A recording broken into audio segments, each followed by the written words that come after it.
Hello, ladies and gentlemen. Welcome to another episode of Caught on the Mic. I am Michael Clark.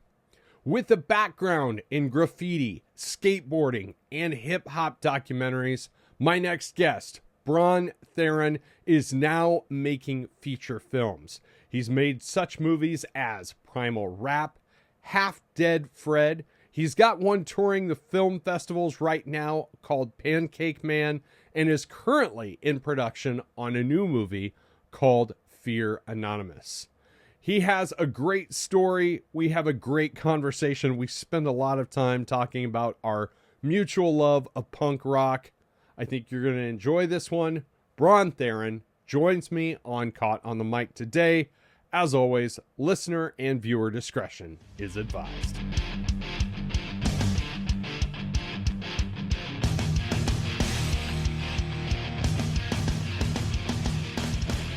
Ladies and gentlemen, welcome to another episode of Caught on the Mic. I said recently, actually I've said it a few times, I do not believe in coincidences, but I do believe in serendipitous moments. I just recently had my friend Corin Nemec on the podcast, and usually when I have a really great episode with a really great guest, it springs forth a bunch of opportunities for me to meet some really cool and interesting people. Today is no exception. My next guest is an independent filmmaker. He's friends with Corin as well. They have a history together in the world of graffiti. Bron Theron, thanks for joining me on the show today. Awesome. Thank you for having me, sir. Oh, man, it is a pleasure. I don't want to waste a whole lot of time, so let's get right into it. Kind of what's your origin story and your background? Explain what it is you do and how you got into it to my audience. Sure. So, yeah, like you said, I'm an independent filmmaker, which, we'll probably get into later, means a lot of different things nowadays. But I got into filmmaking in general, being a documentarian of graffiti, skateboarding. I grew up skateboarding and doing graffiti. I'm from Santa Cruz, California. And those art forms kind of brought me into photography and filming and all that kind of stuff, and now I work on much more narrative projects, but my whole origin is from, like you said, the graffiti background, and that's definitely how I know Mr. Corin Nemec. So what is it about the culture in general of like the graffiti culture, the hip hop culture, the skate culture that kind of leads people down to that creative path and other avenues of life? Because that's a commonality, right? Like people get into photography, get into music. It all correlates in some form or another, doesn't it? Well, yeah, I mean, the arts in general, I feel is very influential to young people. And, that's what spoke to me when I was young, skateboarding and punk rock and graffiti and the alternative lifestyle, the rebellious lifestyle. I mean, that's kind of what teenagers are drawn to. Ironically, I'm still drawn to it, even though I'm very well past my prime. But That's both of us, bro. yeah, I mean, past my prime in this department in life, but over here in this department in life, I'm Right. in my prime, so it is what it is. But yeah, I definitely think what drew me to it was the rebellious nature of the art forms and how much influence just being it was kind of like when you first got into graffiti, like I got into graffiti in the 90s, so early 90s. So it was kind of like a secret society, if you Right. will. There was obviously it's illegal, so you know, it's kind of like you can't talk about Fight Club kind of situation. Right. It's not the same as it is nowadays. I think it's a little bit more accepted nowadays. But yeah, when I got into it, it was kind of like a secret thing, and not a lot of people knew about it. And I mean, that's the I think appeal of punk rock music too, and certain type of alternative music. There's not a huge audience, you know what I mean? There's not a flood of everybody liking something, so you're kind of going against the grain a little bit, and that Right. feels good. You know what I mean? That's a good feeling when you're young to discover things for yourself and be influenced by things that aren't very normal and saturated in life, and you know not everybody grows up and becomes a doctor and a lawyer. You know what I mean? Right. Right. Do you think I don't know how it has impacted you, but I know it kind of impacts me in different ways and affects my sense of nostalgia when those things that used to be on the fringe and used to be forms of rebellion kind of have their inflection point and then they become widely accepted in the mainstream, Mm-hmm. like punk rock, like hip hop, like graffiti, Mm-hmm. like skateboarding. Like, how does that impact you? Do you does it make you nostalgic and kind of miss the days when it was a little bit more of a risk? Well, it definitely makes me miss the days. And it's kind of strange because I remember going back to the '90s and talking about punk rock. I used to listen to the band Green Day, which was it's a pretty big band nowadays, right? Well, when I used to listen to them, nobody knew who they were, and a Right. lot of people have this story. But once something becomes popular, all of a sudden you see it differently. You know what I mean? You're like, well, why do all these people like it now? And it didn't really change the music per se. The band's gonna do what the band's gonna do. Just because they got a better PR person or a better marketing team or whatever, and more people like them, shouldn't really impact you. But it kind of does. You feel kind of like because you're emotionally invested in something that you know something about and no one else knows about it. And then when everybody catches on, you're like, oh, I knew that the whole time, and so I do feel like I miss the good old days when it's smaller, more intimate, more closed circuit in all these genres we're talking about, including hip hop. I love hip hop too. I Yeah. do massive amount of work with a lot of hip hop artists, and so yeah, I love all this art, but yeah, it changes, and sometimes I don't know if you ever read the book The Tipping Point, but there's a whole books about this whole phenomenon about something going good, it's good artwork or whatever it is, the brand, shoe, whatever it is. Then all of a sudden one day it just goes over this tipping point, and all of a sudden everybody knows about it, and Yep. it's making a lot of money, and it's worth this. The value goes up to here, and right now, as you know, like value is placed on eyeballs. So the more eyeballs on something, they place higher value. Yeah, I think that's kind of an interesting correlation we can make is I have teenage kids and listening to their music or watching their musical tastes form and their habits form because the infrastructure has changed so much into streaming and such, people aren't as beholden to genres, kind of like they were in our generations, where your punk rock crowd was your punk rock crowd, your hip hop crowd was your hip hop crowd. They're so much more Yeah. diverse and they don't know genre lines like we did, in Yeah. our heyday. Yeah, there's a huge mix of stuff, but I feel like that was really starting as well in our Yes. day. Like, when Rage Against the Machine came out, you know what I mean? It was like a mix of this and that, and it was amazing.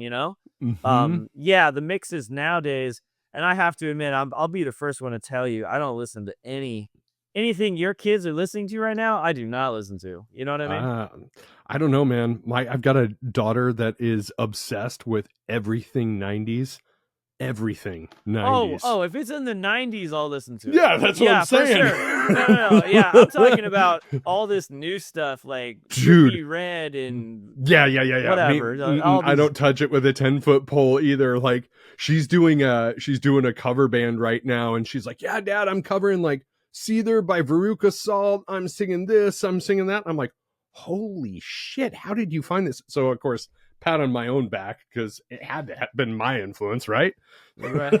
Well, yeah, if it's the old stuff, I'm just talking about this new stuff. You know what I mean? Like, Right. a- and and I don't even talk about it with anybody because I just sound like the old guy that doesn't like the Right. new music. So I don't talk about it. But Yeah, you want to be yeah. grandpa gatekeeping, right? No, no, I'm not. I'm not. I'm just talking about my personal taste. Like I, Right. I don't go around trying to find the new Kendrick Lamar song. I just don't do that. You know what I mean? Like I don't care. I Well, what's funny, I will tell you, you messaged me what 2 nights ago, Yeah. and yesterday I was kind of scrolling through your social media, and I lost count at the number of Bad Religion songs. that you used on different reels and different things on Instagram, and I'm like, yeah, this guy's one of my people. Yeah. Like Bad Religion was one of my favorite bands back in the day, and like still to this day, you know. So I'm like, yep, this guy's one of my people. Oh yeah. So Yeah, I'm heavily influenced by punk rock music. In fact, I was married last July by Fat Mike from oh No shoot. Effects. Yeah. At the Punk Rock Museum in Vegas. And I have friends that are in punk bands and hip hop bands and stuff like that. So music Yeah. is a huge influence on me, and a huge influence on any video related stuff I do. Music. Well, and that's how I was going to tie it, because what's weird is throughout my podcast, while it's not a music centric podcast, it's kind of like the central nervous system to everything I do, with different, whether I'm touching in the MMA space or I'm touching in the music space or, cinema or comedy or anything along those lines. It kind of all correlates back to music. And I think a lot of times that is the lifeblood of our universe. So, how I was going to tie this is, how has the film industry changed, and how has these influences that you've had in your life affected you as a filmmaker in the product you produce? Well, like I mentioned, I'm from Santa Cruz, California, which is a little surf, skate, punk rock town. And I grew up doing graffiti. I lived up and down the West Coast, and finally made my way to LA. So I live in Long Beach now, and I always kind of wanted to make movies, right? Like that's what my goal was. I want to make movies. And when I first moved down here, I got some acting roles, and I did. It's few and far between you get gigs because it's just such a saturated market with all this competition. Um, but like when I first moved back to California and down to this area, I don't think I could have done what I'm doing now. And what I'm doing now is, independent film. I'm putting together crews. We're shooting. We've shot stuff on iPhones. We've shot. The technology has changed Yes. so drastically that I could do a top-notch quality film with very low amount of money. So that's number one. The biggest thing that has changed is you can actually make your story happen a lot cheaper now than you could even just 10 years ago. Um, so I think that kind of feeds into everybody's work. Like the guy that just won all the Oscars, Sean Baker, he won all these Oscars for Anora. And a few years ago, he made a whole movie on an iPhone. It was called Tangerine, and he comes from the independent world of filmmaking. Now, I don't know if Anora was technically an independent film because it's $6 million budget with like an $18 million Oscar market budget. I Right. don't consider that independent film. You know what I mean? But Right. if you're getting together with your friends and you have a script and you're trying to like make shit happen and make it on a somewhat professional level, you could do it right now, easily. So I think that has been one of the major changes. Number two major changes based on technology. A lot of people don't go to movie theaters anymore, which is sad, Right. sad, sad, sad, sad, sad. Because as a filmmaker, that's what you want. You want an audience to see your movie on a huge screen. Um, you know, like I like we did. You probably did this too. In the '90s, I would go to movie theaters all the time. The weekends, I'd go to movie theaters. We'd watch movies, sneak into movies. Da da da. Movies, movies, movies. Nowadays, all these movies, they don't make any money. They spend $100 million on a movie and it makes no money. Then it's out on your streaming service. You watch it on your phone within a month. It's released. It's crazy, crazy. That's just technology is just going so fast that it's changing the whole industry. And Yeah. some of it's for good and some of it's for bad. I don't think most people can make a living. But if you're in it for the art form, I think it's good for you. If you're in it to make money, you might be in trouble. Yeah. Do you think that streaming has enabled a quantity over quality metric that maybe hasn't existed as much before?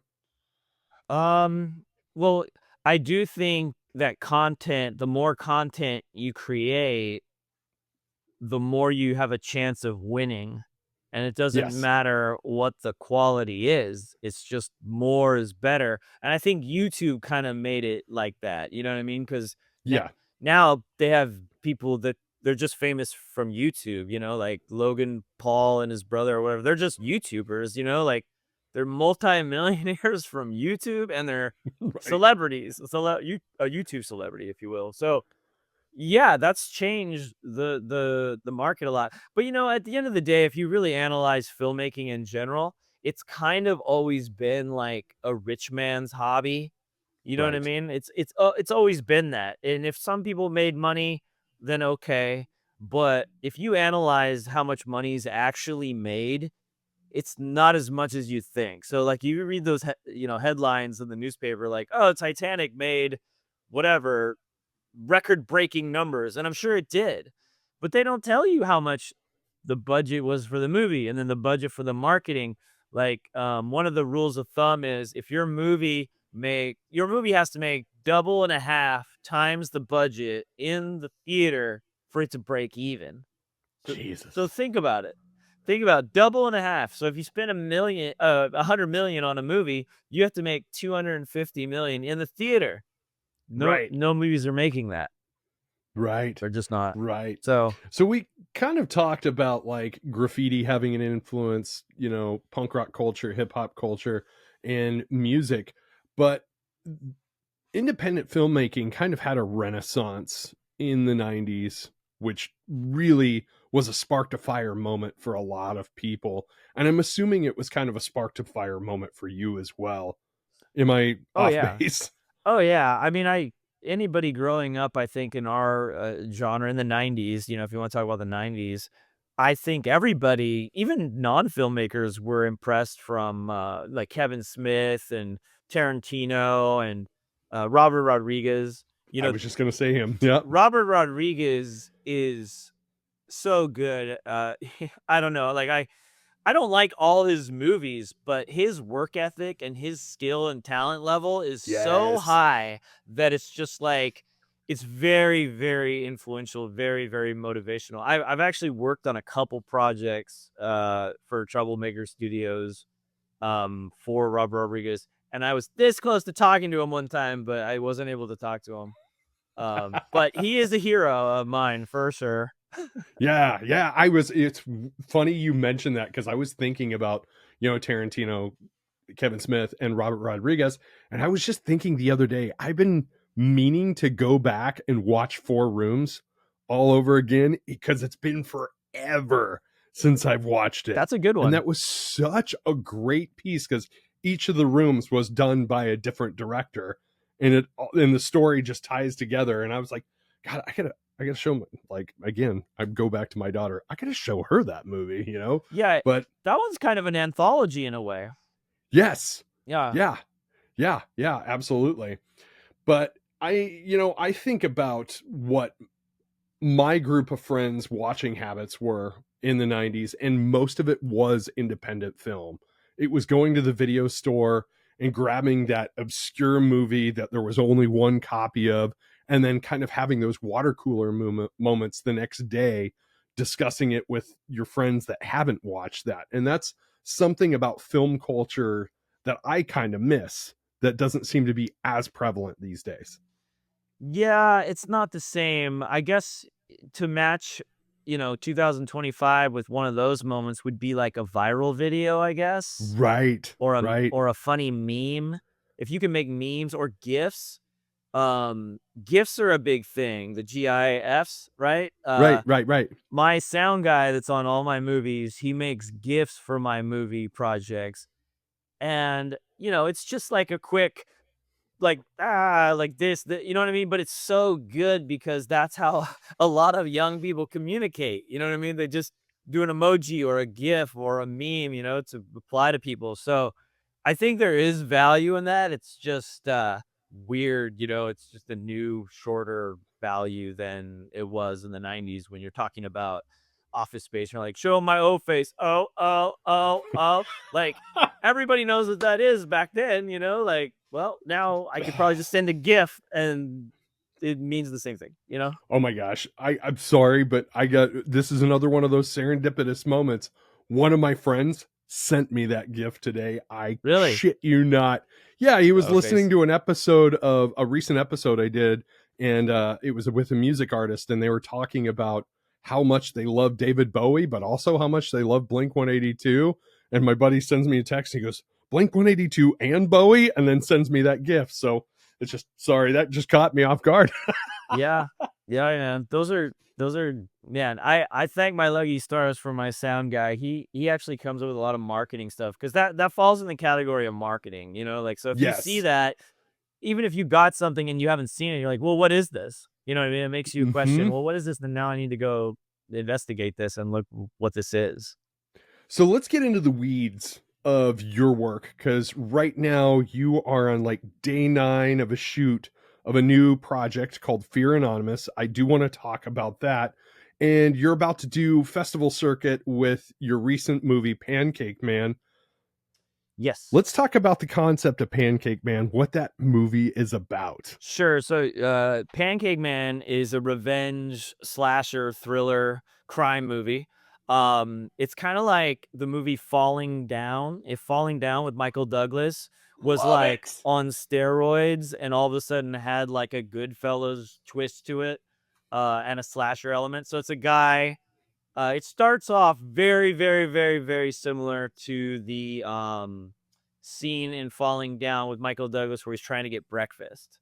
So that scene where he wasn't allowed breakfast, and then he Right. goes crazy in the he has all these guns and he shoots up the place. Anyway, so ours kind of starts off like that, and then it kind of has a Reservoir Dogs effect where like this guy goes crazy, but then it shows you flashbacks of what happened beforehand. So it goes like he starts stabbing people with a fork, of course, and then it goes a flashback of 6 minutes ago, and then 60 minutes ago, and then 6 days ago, and then 6 months ago. And so it kind of shows you that this guy has had some rough times, and his story triggers two other stories. He accidentally kills a mob boss's kid in the beginning scene, and then the older brother of this kid is looking for him the whole movie, kind of like a film noirish kind of thing. And then it triggers this other small town gang to very Pulp Fiction-y. They're like, well, let's rob a diner because look at what happened here. So it's a story that triggers other stories, and then they all meet at the end, kind of like a Guy Ritchie film, with a Love that. huge Mexican standoff at the end. So yeah, we actually have already been doing the festival circuit, and we won best horror feature at the Silicon Beach Film Festival at the Chinese Theater. And now we're going to England. May 10th and 11th, we'll be in a film festival there beside the Seaside Film Festival, which is awesome. I actually won Best Picture there 2 years ago for Half Dead Fred, the movie that Love it. I did with Corin. Yeah. So yeah, the festival circuit's really fun, and we're four-walling too. So we're doing theaters. We've done quite a few already, and we'll do more. And we'll probably do like a 20 theater run eventually, or a small run. That's what we're focusing on for Pancake Man. But Pancake Man's an Ah, exciting movie. I think you'd like it. I love that. And it sounds like you're not afraid to embrace some of your own personal influences and kind of some of the fingerprints that find themselves in your art. No, not at all. And there's definitely it's like homages, like I won't take the Yes. same lines, but like if, for example, in Half Dead Fred, I have stuff that's very homage to Pulp Fiction, very, very homage. Like with the same names of people and the same cadence of talking and stuff like that. I don't do exact line verbatim, but Right. if you're a fan, you'll know, right? So yeah, so if you can check out that movie, it's already out. Half Dead Fred is on Tubi and Apple TV, Amazon, all those Love things. it. But yeah, Corin kills it in that movie. If you're a fan of Corin Nimick, I feel like that movie highlights Corin Nimick's skills a little bit more than some other movies I've seen. And that recent movie he did, Place of Bones. I like that movie a lot. Yeah. I went to the premiere of that, and that's a good movie. It made him look really good. He's got some skills, but he really did well at this character. I wrote that character for him, and yeah. So watch Half Dead Fred if you can. Yeah, absolutely. Absolutely. So let's talk about Fear Anonymous, what you're working on right now. It Yeah. sounds like it's pretty You're only 9 days in, but it sounds like it's pretty grueling. You're a little tired. You're a little Y- working a little hard. Yeah, I was out last night, and we drove back this morning from Fallbrook, which is about 2 hours from me. But we did a night shoot last night. And so Fear Anonymous is more of a psychological thriller horror. It's kind of it's like a therapy group, like think Alcoholics Anonymous, but people talk about their fears. Oh, that's awesome. And so when each person talks about their fears, it kind of goes into their story. So that's why it's an anthology. And then there's kind of a wraparound situation with a stranger that comes to the room, and then he tells his story, and then I don't want to spoil the ending, but the ending has a very like Fight Club type of reveal. Oh, sweet.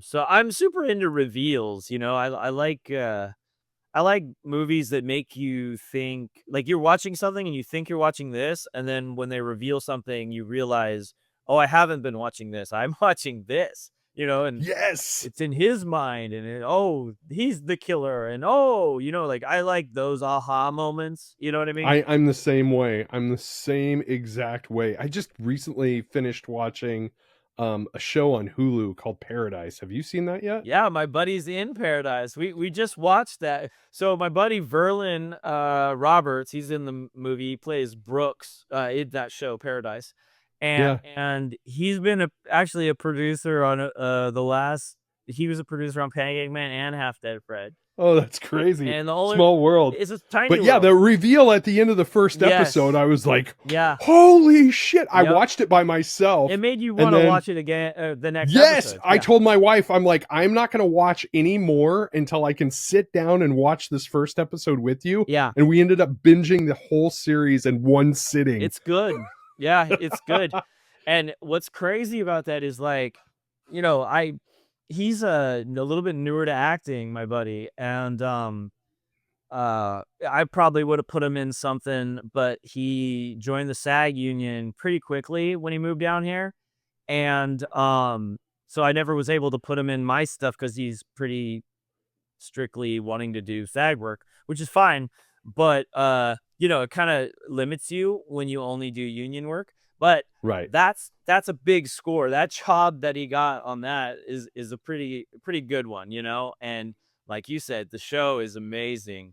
And I love shows, if it's episodic, I love shows that they give you a cliffhanger at the end that just makes you want to binge, like that Game of Thrones thing where you're watching Game of Thrones and they do this crazy shit at the end where you're like, oh, well, I need to see the next episode. Should we just watch it now? Right. It would be great if we just watch it now. Right. Yes. And that's, oh my gosh, I felt like such a lazy pile of shit because I sat down and watched it all in one sitting, but it was glorious because every episode ended like that. It was like, right. What? Right. And that's it's not necessarily film noir, but it's definitely mystery. You know what I mean? There's a part of the mystery that's solved at the end of every episode that leads you to the bigger mystery. And that really just comes down to the writing, which I am super into writing. You know what I mean? Like I pay attention to that so much. We could watch any movie and, I'll let the lighting go, the camera work, the soundtrack, all these things. I'm like, whatever. But what was the story? What was the story like? Yes. Keeping my attention. Did I want to know about this character? Did I care about this character? Like those things in the writing, so important to me. So that's, kind of how I break down films and figure out if I want to keep watching them or if I like that director, writer, or whatever. You know what I mean? Right. What's a type of genre that you haven't explored yet for yourself and your own creative output that you would like to touch at some point in time? Oh, that's a good question. I really, really, really want to do movies like The Goonies, Stand By Me, which even SLC Punk, which are like more coming of age movies for teenagers. I haven't got into that because it's not that easy working with kids. Actually, we had a kid on set last night and he was amazing, but sometimes it's not that easy because of work schedules and school schedules and, blah, blah, Right, blah, blah. right, right. But I would love to get into that genre, just the coming of age, young person story. And I hope to do that before I get too old and out of touch, which I probably already am technically. You know what I mean? Yeah. But I want to do it at some point. Even if it's I don't it's hard to pinpoint, but I would rather do that genre than a lot of the other genres. I love crime and I love mystery and I love noir. I'm not even a big fan of horror, but a lot of my stuff falls in horror because it's just cheaper to make that. It's cheaper to sell it. It's an easier digesting word, but I would say most of the films I've worked on so far are not exactly horror. They're more of a thriller. You know what I Like mean? horror adjacent, if you will. Yeah, yeah, and they do that a lot. They make movies and they just put it in the horror category so they can get the horror audience, but it Right. doesn't necessarily fit there. You know what I mean? Right, right, right. But that genre in particular has like a really high engagement Right, because of a person's emotional response to the story, because it's right. so instantaneous and in the moment. Yeah, You know, one of your early works was Primal Rap. It was kind of like a takeoff on Spinal Tap, but yeah. in the hip hop world. Have you ever thought about going back to the documentary world, and what type of subject matter would you cover Ye these days? yeah, I think about that, and the only subject matter I would cover is graffiti, 'cause, that's the world that I understand the most and that I've spent most of my life, doing. So that's probably all I would go back to, and I've been involved with a few recently that have been released, and the releasing is different now. I see, like back then when I used to make these graffiti videos called Graph Life, and I made 3 of them. That's how I learned how to edit. That's how I, just got into filmmaking in general. I got a really good job when I moved back to California, and I would travel with bands, and I would do graffiti on or no, that's not really graffiti. I would do artwork on canvas, while the bands were playing. Hmm. And so I was on tour with like, everyone from De La Soul to LL Cool J and The Roots and Yes. all these bands, that I looked up to when I was a kid.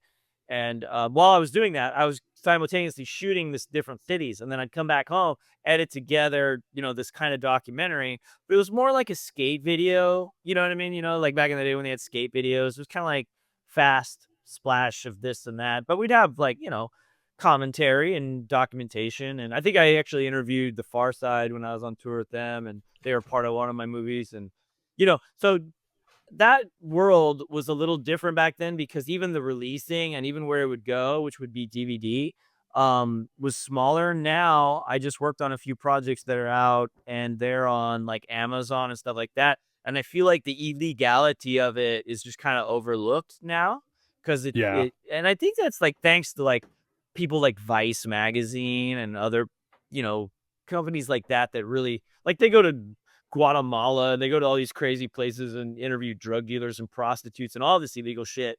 So it's kind of like normalizing documentation on illegal subjects. And Right.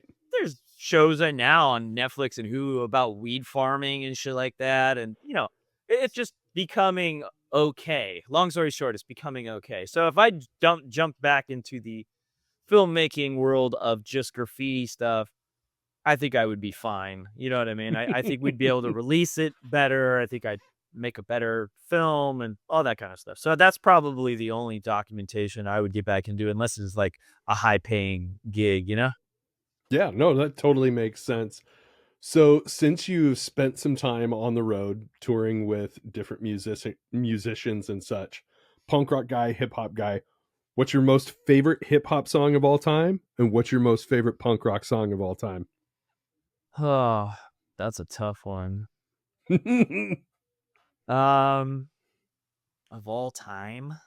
yeah. I'm gonna really put you to the wire there. Yeah, I don't know if I could even figure out all time. Uh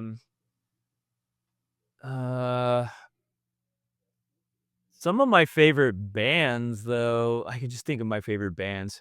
So punk rock. Uh, That's a tough question there, right? And, and you know, I'm gonna say my answer, and then my friends will see it and be like, "Well, why didn't you say our song that you did the music video for?" You know? But so one of my favorite songs is actually by a friend of mine. Thinking about friends is there's a rapper named AWOL1, and he's in Shapeshifters, and he has a song called Rhythm, and it's a really good song. The beat is really good. And recently he licensed it to a commercial of some sort. And I was in some liquor store in Venice buying something, and I look up and it's on the TV. It was like the 90s, you know what I mean? It had like a little tiny TV, and all of a sudden I saw the Yes. commercial and I heard his song, and I'm all, oh shit, like it just put two and two together. So I think that's one of my favorite hip hop songs. I think one of the best hip hop songs of all time, though, is probably "The Message," Yeah. which is Grandmaster Flash, I believe. Yep. That's probably when you're talking all time. I think that's my choice. And punk rock, oof, that's super tough. But I will take this time to plug some punk rock people that I know, because I'm in some of their videos. There's a band called Co-Defendants, which Fat Mike is a producer on this band. Yes. You know them? Yeah, I know of them. They're publicist. I actually know. Oh, So okay.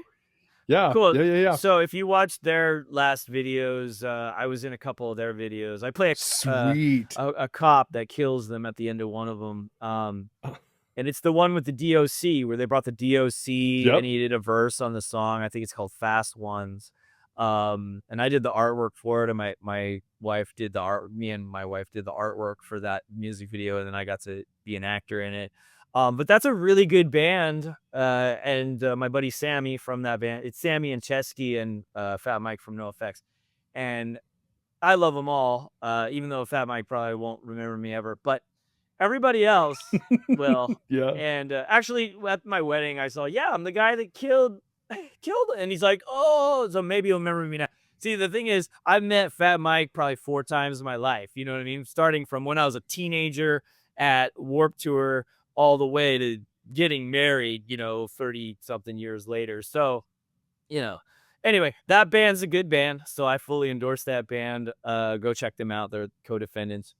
But if you're saying like favorite song, I don't know if I have a favorite punk song. But I still listen to old punk stuff all the time. And like you noticed, Bad Religion, Yeah. Pennywise was huge for me. NoFX, The Descendants, The Oh man, Vandals. all the Epitaph bands. Yeah, the Vandals. I used to live next to SST Records down here, and Oh, no kidding. the gym, the boxing gym I go to, was owned by Eric, the drummer of NoFX, and Doug. He was a drummer in the Vandals at one point. Yep. So I had a really strong tie to all these bands. I always have. I mean, can we even think of a best punk song of all time? Well, I mean, See, what's I was yours? so my favorite hip hop song of all time is 93 Till Infinity by Souls of Mischief. I just saw Like, them. I just saw them recently. dude, like anytime I hear that, it is like audio time machine. Yeah, it's good. Instantaneously. Yeah. And the way that it was used in Jonah Hill's mid 90s movie, I was like, okay, yeah, this is it for me. That's my favorite. But as far as punk goes, like there's so many different generations and iterations of punk that it would be it's really hard to pick it out. Obviously, I'm a fan of Misfits and the Clash and stuff like that. But I'm also a big fan of like the mid 90s stuff, the Epitaph stuff, and even some of the early 2000s stuff. Like I love the song Sorrow by Bad Religion. That's another one of those like when I hear it, it is a nostalgic piece for me. So I don't know. It's really a lot harder to answer the punk song side than it is the hip hop side. Yes. For sure. Yeah. I can just name all my favorite punk bands. In fact, like I don't know if you see this see the Sid Vicious back there that I painted. Can you see that in the corner? No, unfortunately I can't. Let me see. Hold on a second. So I made this, and I'm trying to make this go to the punk rock museum actually, but Oh, that is amazing, dude. so if you look closely down there, below him, there's all these logos, the Operation Ivy, the Yes. Vandals, Suicidal tendencies. Suicidal, Dead Kennedys, Ramones, Sex Pistols. There's all these, and they're all my favorite bands. You know what I mean? So, if you want to go back far, that in the influence and stuff like that, I think you're more on the right page with the Clash and the Ramones. Hmm. The older stuff that kind of influences the punk rock, or Minor Threat is huge. Right. Minor Threat, and I think for me, my introduction to punk rock was Minor Threat and Operation Ivy. And Operation Ivy is so good, like that album that they made, the Yes. compilation one, so good that it sells to this day, and people Hmm. still buy the CD. You can still buy the CD if you look online, and they still sell it for top dollar because it's so good. You know what I mean? Yeah. Yeah. My first bands when I was singing in bands were ska bands. And I being a Midwest guy, I lived in the perfect midpoint between Omaha, Nebraska and Des Moines, Iowa. And my little 9-piece ska band used to open shows for Slipknot when they were a local band. Okay. And so that was the weirdest damn combination in the world. But when I was playing ska, like I was listening to the Clash pretty much nonstop. Yeah. And so of course it was the Clash, it was Op Ivy, it was Rancid, it was the second wave ska bands, the third wave ska bands. Like, I don't know, man. But I love talking about this stuff. I could nerd out about punk rock and music in general for hours. Yeah. No, I can too. And what's crazy is when you're a teenager, I would go to obviously all these punk rock shows and crowd surf and jump here and hurt my mosh pit, all that kind of stuff. And when I grew up and I feel like just in the last 10 years, I started meeting all these people that I used to Yes. go to their shows, and it's just a trip. Like I met the guitarist for Pennywise at this bar. We're actually shooting at this bar close that I met the. I don't know. I just keep meeting all these people, and I'm like, wow, what a small world that I could actually run into these people that when I was a teenager, I just over and over and over in my headphones listen to their music and their influence. Yeah, we had a venue in Omaha, Nebraska called the Ranch Bowl, and I call it the Forrest Gump of music venues because you know how in the movie Forrest Gump he interacts with everybody unintentionally, Right. and that's what the Ranch Bowl kind of was. It's like going and bowling after a show with Less Than Jake or with Goldfinger or like going and seeing Bob Mould or somebody along those lines, like, and then interacting with them after the show. It was not uncommon for that to happen, but with this podcasting endeavor that I've been doing the past 5 years, it's a very similar thing that you're experiencing as well. It's like I'm starting to develop personal relationships and meet people that I looked up to when I was younger. And it's crazy. It's like a pinch yourself moment. It is strange, yeah, but you got to remember it's a small world, and it's kind of like people don't think about this a lot, but the world is just energies. You know what I mean? It's full of energies, and if you throw your energy out all the time, and you're just trying to do things, like creatives especially, you're gonna run Yes. into other creatives, and the energies will just kind of hit, you know what I mean, and blend. And some of them, the energies won't like each other, and some of them they will, you know what I mean. But if you're out there just constantly creating, you're gonna run into other creators, and that's why I probably ran into all these people that I used to listen to when I was young. And it's probably why we ran into each other. Well, yeah, right. So I saw Corin's story, and I'm all, oh well, I need to do this, like I have, I get off and on publicists and stuff like that for the movie stuff, but what I probably need is a publicist on retainer every month to do, things like this, podcasts, and, constantly talking about the projects that I'm involved in. And that's just part of the business that, Right. people don't think about much, but I need to do this. So I was like, oh, I'll do a podcast if you'll have me, Yeah.